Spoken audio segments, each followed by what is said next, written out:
माझा आजचा विषय आहे द एम्प्टी हाऊस, ते रिकामं घर.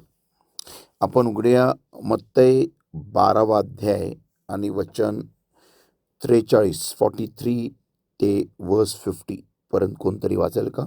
अशुद्ध आत्मा माणसातून बाहेर निघून जातो, तेव्हा तो पाणी नसलेल्या जागांमधून विसावा शोधित फिरत जातो, पण त्याला तो मिळत नाही. तेव्हा तो म्हणतो, जेथून मी निघून आलो त्या माझ्या घरात मी जाईन. मग तो आल्यावर ते रिकामे व झाडलेले व शृंगारलेले असे त्याला आढळते. नंतर तो जाऊन आपल्याहून अधिक वाईट असे दुसरे 7 आत्मे आपल्याबरोबर घेतो आणि ते आत शिरून तेथे राहतात. मग त्या माणसाची शेवटली दशा पहिल्यापेक्षा वाईट होते. तसेच या दुष्ट पिढीलाही होईल.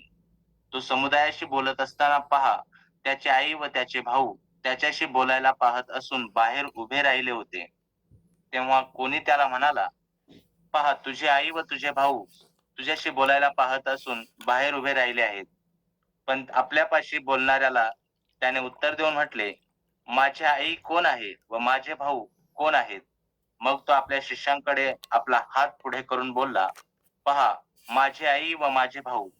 कारण माझा बाप जो आकाशात आहे, त्याच्या इच्छेप्रमाणे जो करील तोच माझा भाऊ व बहीण व आई होय. अमेन, अमेन, अमेन, अमेन. अ, मी आज तुम्हाला एक गुरु किल्ली देणार आहे. अशी किल्ली आहे ही की तुम्हाला ह्या किल्लीद्वारे तुम्ही देवामध्ये अतिशय प्रबळतेने, अतिशय जोमाने पुढे जाऊ शकता.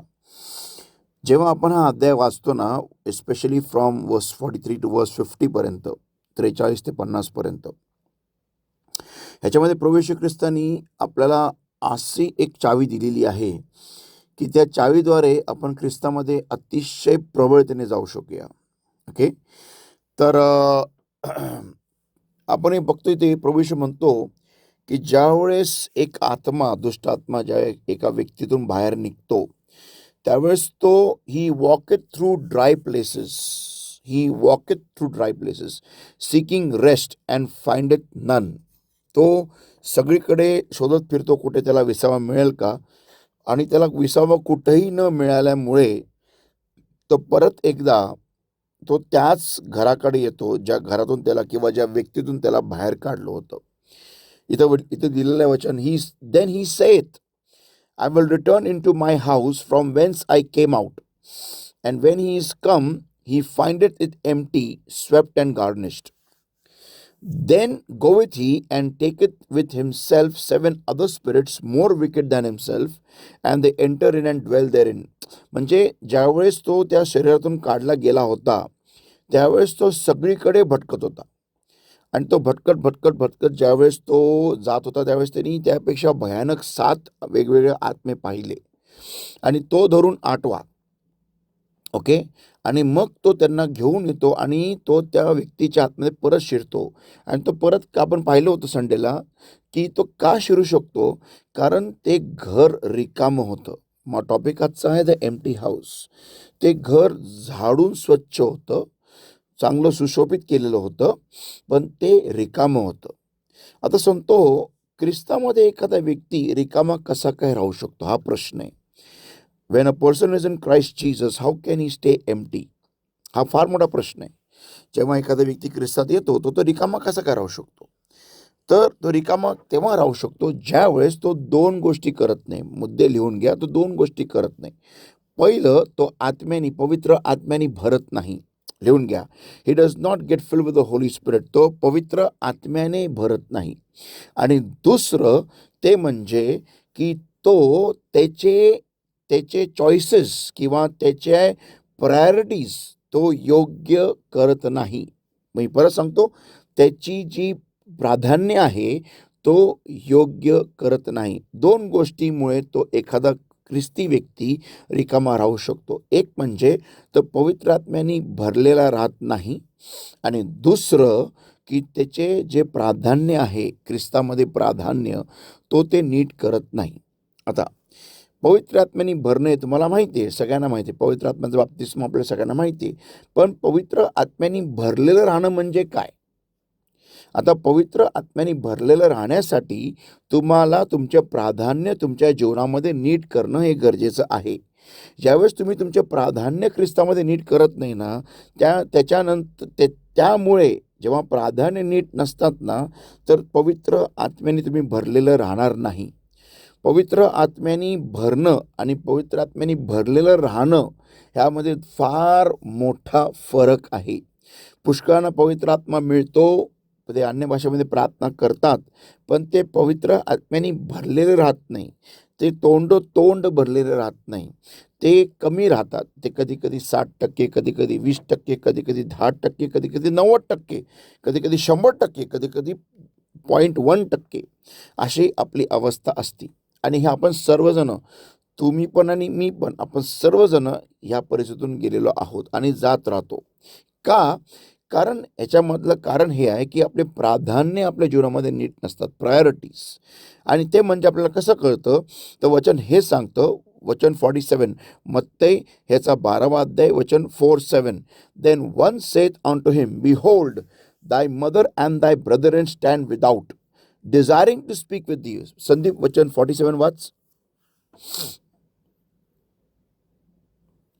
संदीप भोसले. तेव्हा तेव्हा कोणी त्याला म्हणाला, पहा तुझी आई व तुझे भाऊ तुझ्याशी बोलायला पाहत असून बाहेर उभे राहिले आहेत. अरे माझी आई, माझे भाऊ आले आले आले आले आले, चला चला चला चला चला पिकनिकला, चला इकडं, चला तिकडं, आले आले आले आले, माझे भाऊ आले, माझी बहीण आली, चला आता मीटिंग सोडून, सगळं सोडून, चला पळा पळा पळा, चला इकडं, चला तिकडं, चला, आले आले आले.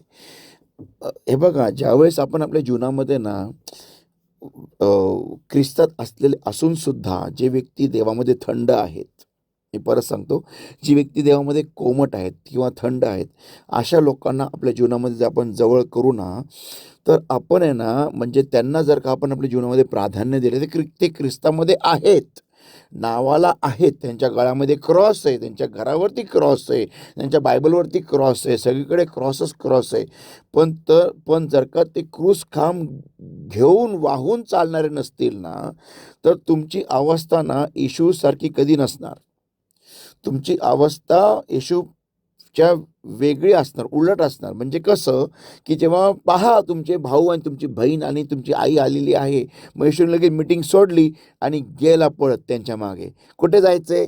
चला आपण जाऊ, चला तिकडं, ह्याचं लग्न, त्याचं लग्न, त्याचं कार्य, ह्याचं हे, ह्याची हळद, त्याचं ते, मग हे करत करत करत करत आपण सगळ्यांच्या मनोकामना पूर्ण करत बसतो. आणि मग शेवटी आपण त्या घरासारखे होतो जे रिकामं असतं. आणि मग शेवटी त्या दुष्टात्म्याने ते पछाडलं जातं आणि त्याची अवस्था पहिल्यापेक्षाही भयानक असते. तर संतो, प्रश्न हा आहे की तुम्हाला तुमच्यावरती प्रेम आहे का? कारण बघा, शेवटी तुम्हाला ना प्रभू हे विचारणार नाही की तू, अरे तुझा तो मामा आला होता, तू त्याच्याबरोबर का नाही गेला? तुला कळत नाही शेजाऱ्यावर प्रीती करायला? प्रभू तुम्हाला हे नाही बोलणार, कारण स्वतः प्रभू काय म्हणतो, but he answered and said, वाच रे मराठीमध्ये वचन 48 पासून पुढे.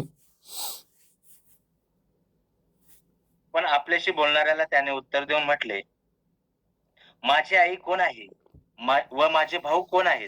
कोण आहे? मग माझी आई आणि माझे भाऊ कोण आहे? कोण आहे? कोण आहे? वाच पुढे. मग तो आपल्या शिष्यांकडे आपला हात करून पुढे करून बोलला, पहा माझी आई व माझे भाऊ, कारण माझा बाप जो आकाशात आहे त्याच्या इच्छेप्रमाणे जो करेल तोच माझा भाऊ व बहीण व आई होय. आमेन. त्याच्या इच्छेप्रमाणे जो करेल, जो हातात इच्छा घेऊन फिरेल तो नाही, जो हातात इच्छा घेऊन फिरेल तो नाही, जो घरात इच्छा भिंतीवरती चिटकून लावेल तो नाही, तर तो जो माझ्या पित्याच्या इच्छेप्रमाणे करेल. संतो, हा प्रॉब्लेम आहे ना, का होतं माहिती आहे का? कारण आपलं लक्ष ख्रिस्तात आल्यानंतर आहे ना पहिल्यासारखंच राहतं. मी ह्या मेसेजचे 2 भाग करत आहे, आज पार्ट 1 आहे. तर आपलं लक्ष आहे ना पहिल्यासारखंच राहतं, म्हणजे काही बदलाव होत नाही. आपण नुसतं ख्रिस्तामध्ये येतो, दॅट्स इट. पण आपल्या प्राधान्य आपण चेंज करत नाही. आणि मग ह्याच्यामुळे ना पुष्कळांना ख्रिस्तात चालायला फार त्रास होतो. माझा काका, माझा मामा, माझ्या मामाचा मुलगा, त्याची मुलगी, आणि त्यांचं असं झालं, त्यांचं तसं झालं, म्हणून मी इथं गेलो, म्हणून मी तिथं गेलो, म्हणून मी हॉस्पिटलमध्ये गेलो.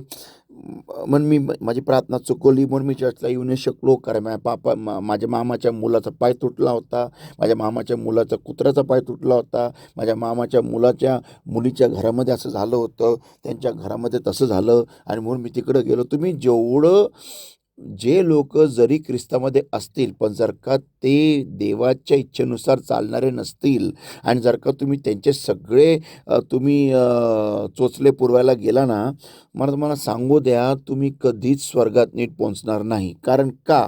तर सैतानाला ते बांधलेले असतात, ते सैतानाचे नोकर असतात आणि सैतानाला जर का कळतं ना की तुम्ही त्यांना प्राधान्य दिलेले, त्या लोकांना प्राधान्य दिले तुमच्या जीवनामध्ये, पण ह्या लोकांना प्राधान्य दिलेलं नाही की जी देवाची इच्छा करतात त्यांना प्राधान्य जर का तुम्ही दिलेलं नसेल आणि तुम्ही अशा लोकांना प्राधान्य दिलेलं आहे तुमच्या जीवनामध्ये, जे लोक सैतानात आहेत आणि सैतानाची इच्छा पूर्ण करतात, सैतान त्यांचा उपयोग करतो तुम्हाला देवापासून दूर करण्यासाठी. मी परत सांगतो, सैतान त्यांचा उपयोग करतो तुम्हाला देवापासून दूर करण्यासाठी आणि हा सगळ्यात मोठा ट्रॅप आहे सैतानाचा. तर संत हो, स्वतःला शुद्धीवर घेऊन या. तुम्हाला जर का प्रभू येशू ख्रिस्तानी झाडून पुसून स्वच्छ केलेलं आहे, तर तुमचं कर्तव्य आहे स्वतःला देवाच्या वचनाने भरणं, पवित्र आत्म्याने ओतप्रोत वाहणं. माझा प्याला ओतप्रोत वाहत आहे, स्तोत्र 23. ओके, स्वतःला ओतप्रोत भरून ठेवणं आणि तुमचे प्राधान्य नीट करणं.